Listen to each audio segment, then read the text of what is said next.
Sama aja Bapak makan duitnya petani, Pak. Masa ini kita orang kaya kelapa sawit menjadi minyak goreng pun jadi mahal? Kan aneh. Kenapa? Karena ada ketidakadilan struktural, Pak. Keadilan struktural apa? Karena keadilan tanahnya itu diberikan kepada kelompok-kelompok tertentu. Kalau seandainya petaninya itu yang menikmati harga windfall ini, saya ikhlas, Pak. Ikhlas, demi Allah saya ikhlas, Pak. Pak, mohon maaf, Pak. Rasa-rasanya kita sebagai pemangku kepentingan negara ini, Bapak sebagai menteri, kita sebagai anggota DPR, rasa-rasanya kita dolim masuk neraka, Pak, kalau nggak bisa memperjuangkan mereka, Pak. Adil, kalau batu bara digitukan oleh PLN, kenapa ini enggak? Beda, Pak. Apa bedanya, Pak? Hampir sama. Di dalam batu bara itu ada yang disebut dengan royalti 13,5%. Pak, sebentar, Pak. Dia nanam di tanah siapa? Jutaan hektar itu. HGB dan HGU. Ya punya negara kan? Tapi mohon maaf, Pak, ini, Pak. Situasi begini harusnya dengan ketika dia dikasih harga 30, dikasih kewenangan HGU 30 tahun, dia sudah BEP dengan harga 500 dolar per metrik ton. Tanya sama Pak Bangun ini yang punya kelapa sawit, sudah BEP. Dalam konteks hari ini ketika rakyat menderita karena 25.000, masa meminta harga khusus 20% untuk dalam negeri nggak mau? Ini bukan berarti mereka nggak mau. Kalau negara mau memaksa, wong dia nanam di tanah negara, saya yakin mereka mau, Pak, kalau negara mau maksa. Cuma saya yakin negara ini nggak mau maksa karena mereka orang kuat. Masa Pak Menteri ini kalau dengan petani tebu berani kan orang kecil-kecil, kalau dengan petani, dengan kelapa sawit yang orang gede-gede, Bapak nggak berani. Kecewa saya, Pak. Saya bilang Bapak kalau seperti itu, Pak. Pak Nusron, ini bukan masalah berani atau tidak berani. Ini masalah keadilan. Terima kasih sudah klik video ini. Jangan lupa tekan tombol subscribe untuk bergabung. Dalam hitungan saya persilahkan kalian untuk tekan tombol subscribe. 10, 3, 2, 1. Saya ucapkan selamat bergabung dalam channel ini. Saya juga tadi ditanya masalah daripada masalah gula dan masalah kelapa sawit. Ada perbedaan sedikit masalah gula dan kelapa sawit. Kalau masalah gula itu harganya di Indonesia lebih tinggi daripada di luar. Ya, nah sekarang kalau yang kita bicara masalah kelapa sawit, itu memang harga internasionalnya yang tinggi. Nah, saya kemarin terus terang ditegur gitu kan ya, masa pemerintah tidak bisa melakukan apa-apa. Nah, satu yang kita kerjakan adalah memastikan dulu kita tidak menambah kos daripada harga minyak goreng yang sudah tinggi. Jadi saya minta tadi sama Pak Oke itu peraturan yang nambah kos, termasuk yang mengharuskan dengan kemasan, kita scrap dulu. Karena kita lagi mencoba untuk bisa menstabilkan harga di dalam negeri. Yang kedua saya sudah jelaskan memang feedstocknya tinggi.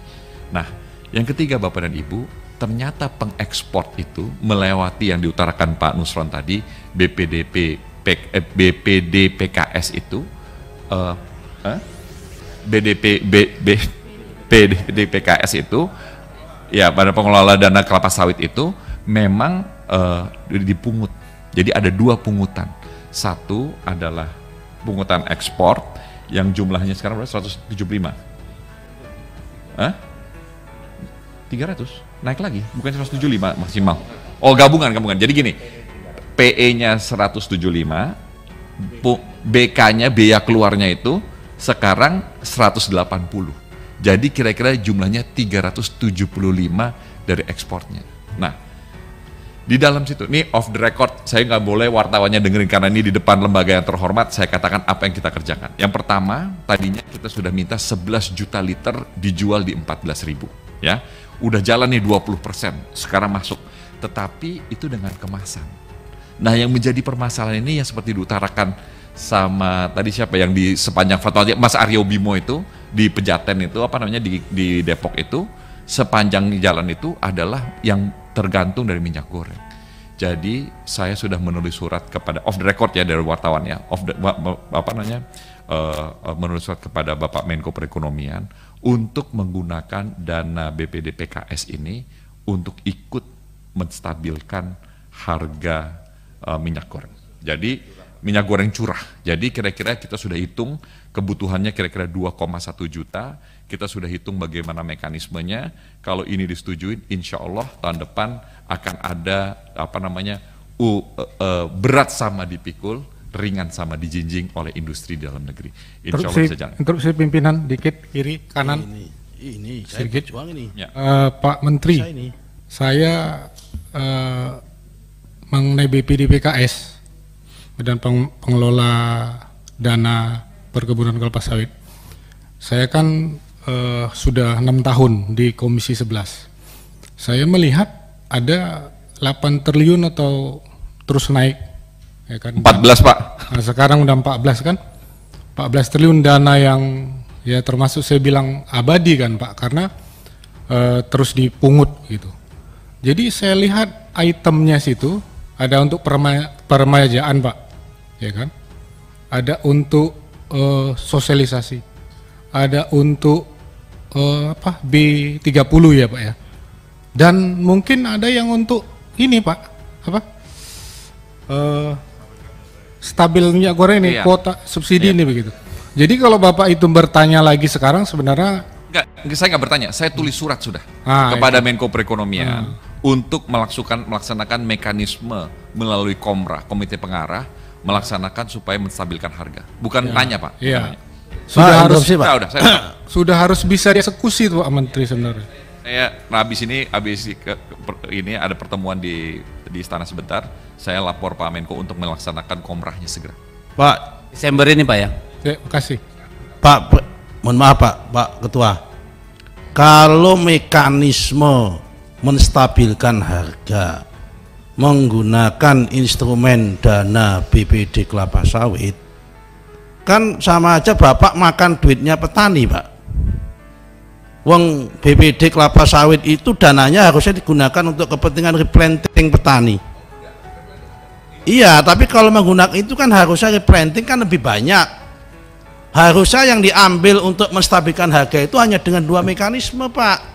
Sama seperti batu bara, yaitu DMO, Bapak hitung semua kebutuhannya di DMO, kemudian dengan menggunakan harga lokal, dipatok DMO-nya itu. Saya kira hari ini, tanya sama Pak siapa ini, Pak anggota kita ini punya 5.000 hektar. Pak Bangun kemarin cerita, hari ini 1 hektar itu per bulan 5 juta Pak. Kayak model pengusaha-pengusaha besar itu punya 1,5 juta hektar kali 5 juta per hektar per bulan. Berapa pendapatannya? Kalau misal dikurangi hanya 30% untuk kepentingan minyak goreng dengan harga yang ditentukan pemerintah, yang gede-gede itu, saya kira ini adil Pak. Pak, mohon maaf, kita ini produsen terbesar nomor 2, bahkan nomor 1 sedunia kelapa sawit. Nomor 1 sedunia kelapa sawit. Ketika harga dunia naik, masa rakyat ikut naik, ikut mahal juga? Kalau gula wajar, karena kita ini impor. Ketika harga internasional naik, kita jadi ikut naik wajar. Masa ini kita orang kaya kelapa sawit menjadi minyak goreng pun jadi mahal? Kan aneh. Kenapa? Karena ada ketidakadilan struktural Pak. Keadilan struktural apa? Karena keadilan tanahnya itu diberikan kepada kelompok-kelompok tertentu. Kalau seandainya petaninya itu yang menikmati harga windfall ini, saya ikhlas Pak. Ikhlas, demi Allah saya ikhlas Pak. Kalau yang petani-petani, tapi yang gede-gede yang punya 200.000, 100.000, 500.000, 1,5 juta menikmati ini, rakyat harus menerima harga yang lebih tinggi lagi. Pak, mohon maaf Pak, rasa-rasanya kita sebagai pemangku kepentingan negara ini, Bapak sebagai menteri, kita sebagai anggota DPR, rasa-rasanya kita dolim masuk neraka Pak kalau nggak bisa memperjuangkan mereka Pak. Ya kan saya kira Pak. Karena itu saya usul Pak, saya nggak setuju Pak kalau menggunakan instrumen menstabilkan harga dengan menggunakan BPD kelapa sawit. Saya lebih setuju pemerintah mematok harga domestik DMO dengan harga tertentu yang bisa dinikmati oleh rakyat kepada pengusaha besar kelapa sawit, supaya sama-sama sharing the pain, sharing the gain. Adil. Kalau batu bara digitukan oleh PLN, kenapa ini enggak? Beda Pak Nusron. Apa bedanya Pak? Hampir sama. Di dalam batu bara itu ada yang disebut dengan royalti 13,5%. Nah, itu pemerintah bisa mendapatkan dengan cara cash dengan harga pasar internasional atau berupa batu bara. Nah, domestic market obligation itu menggunakan mekanisme yang 13,5%.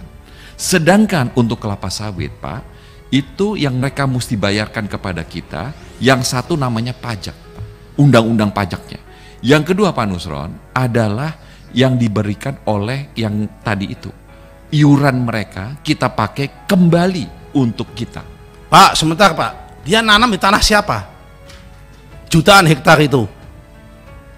HGB dan HGU. Dia punya negara kan, dikasih keluasan 30 tahun, tambah 20 tahun, tambah 30, 80 tahun. Menikmati itu semua. Pak Nusron, tapi Mohon maaf Pak, ini Pak, itu situasi begini harusnya dengan ketika dia dikasih harga 30, dikasih kewenangan HGU 30 tahun, dia sudah BEP dengan harga 500 dolar per metric ton. Tanya sama Pak Bangun ini, yang punya kelapa sawit, udah BEP. Dalam konteks hari ini, ketika rakyat menderita karena 25.000, masa meminta harga khusus 20% untuk dalam negeri nggak mau? Ini bukan berarti mereka nggak mau. Kalau negara mau memaksa, wong dia nanam di tanah negara, saya yakin mereka mau Pak. Kalau negara mau maksa, cuma saya yakin negara ini nggak mau maksa karena mereka orang kuat. Masa Pak Menteri ini kalau dengan petani tebu berani kan orang kecil-kecil, kalau dengan petani dengan kelapa sawit yang orang gede-gede, Bapak nggak berani. Kecewa saya Pak, saya bilang Bapak kalau seperti itu Pak. Pak Nusron, ini bukan masalah berani atau tidak berani. Ini masalah keadilan. Pimpinan. Nggak bisa Pak Nusron. Kalau begitu Ya, Pak Menteri,